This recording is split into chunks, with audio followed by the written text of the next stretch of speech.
जय भगवान श्री कृष्ण जी।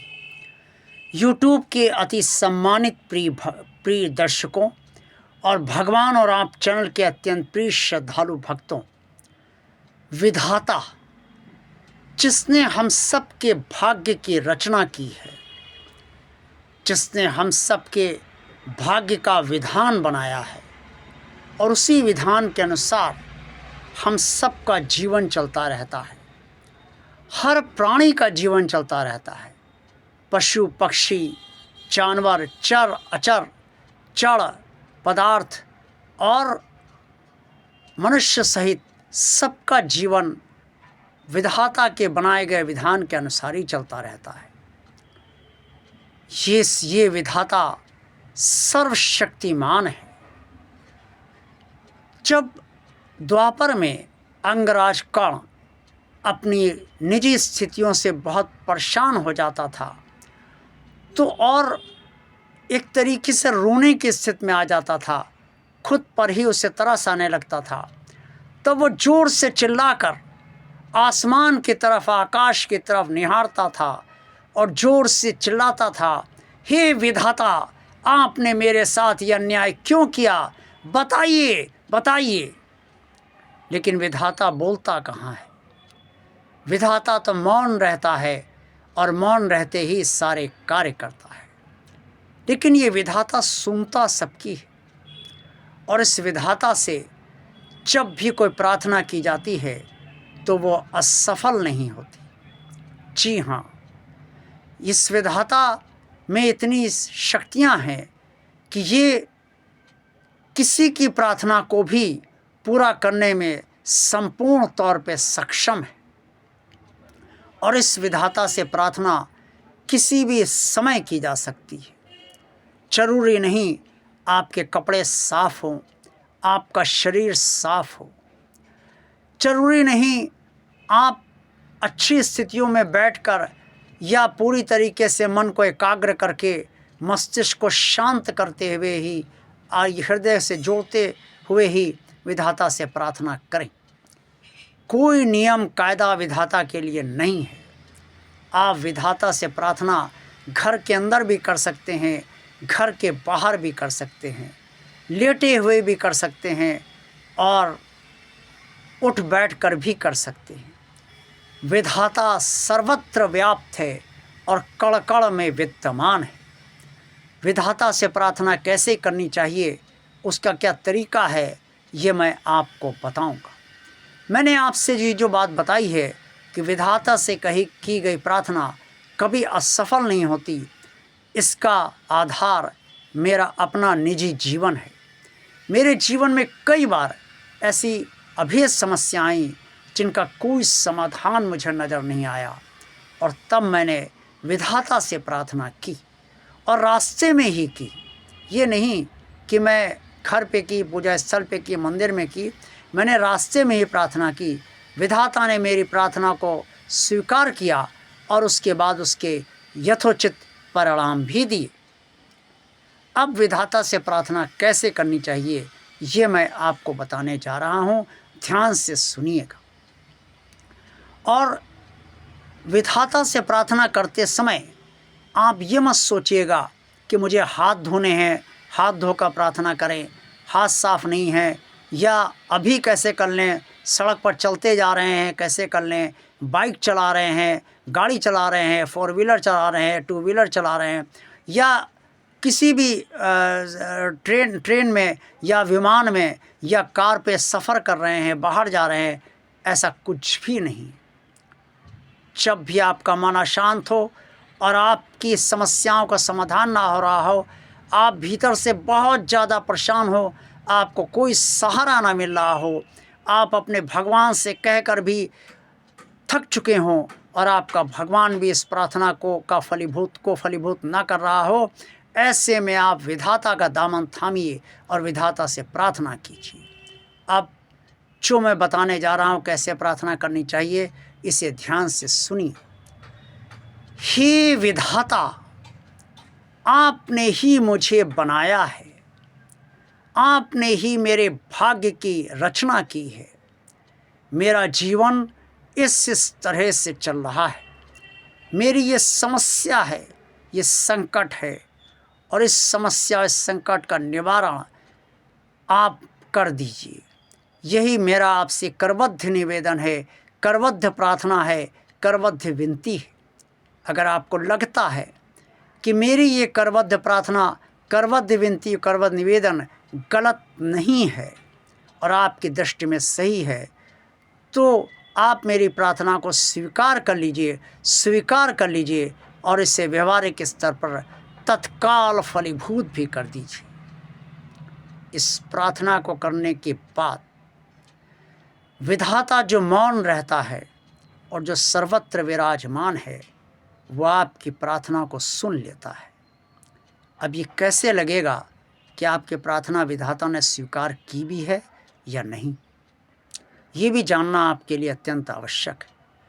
इस प्रार्थना को करने के बाद कई आध्यात्मिक से गहराई से जो लोग जुड़े हैं, उनके पास एक संदेश आता है, इतने समय तक प्रतीक्षा करो।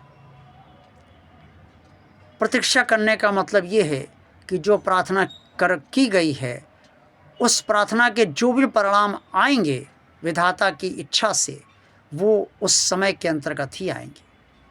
क्या परिणाम आएंगे विधाता नहीं बताता, लेकिन जो भी परिणाम आएंगे उस परिणाम के आने की जो अवधि विधाता बताता है ऐसे लोगों को, उस समय तक की प्रतीक्षा उन्हें भी करनी पड़ती है।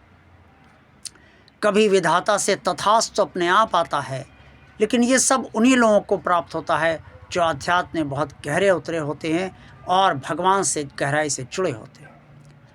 लेकिन सब ऐसी स्थिति में नहीं होते, तो उन्हें कैसे पता चले?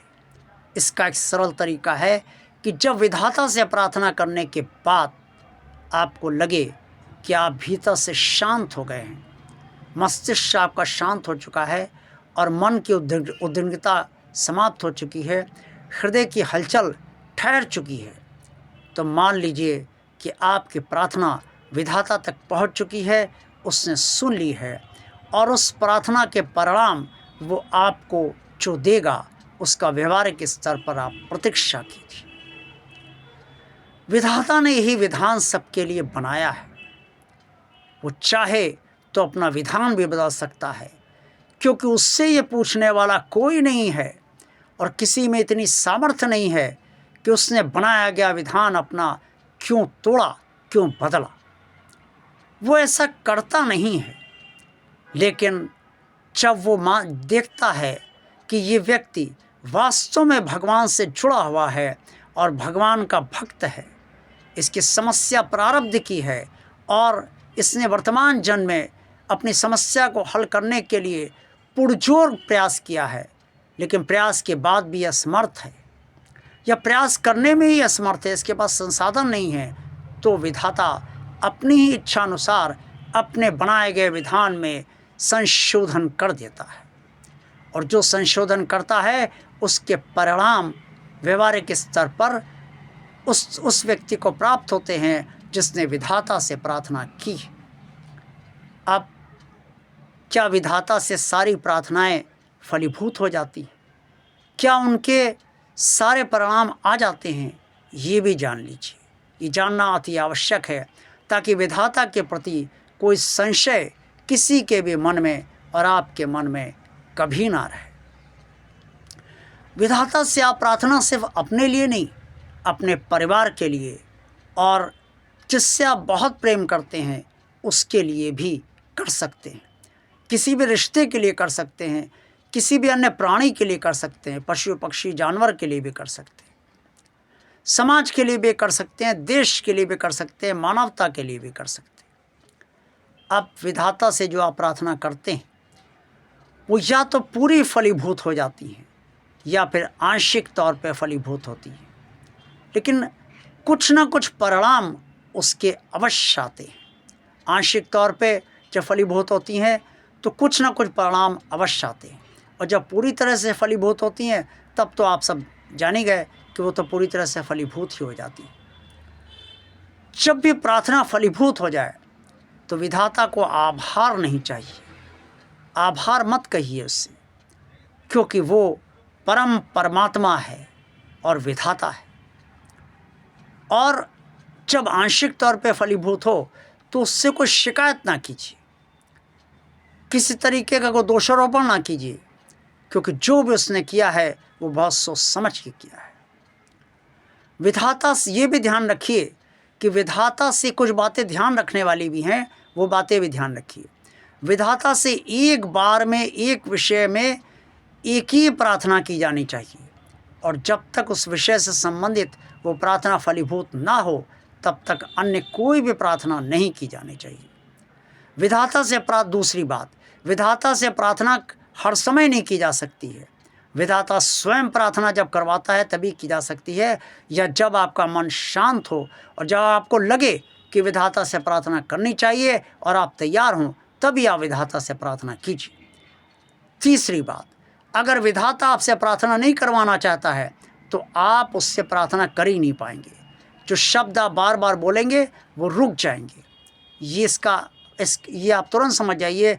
जब ऐसा हो तो आप प्रार्थना कदापि ना कीजिए, क्योंकि विधाता प्रार्थना नहीं कराना चाहता है।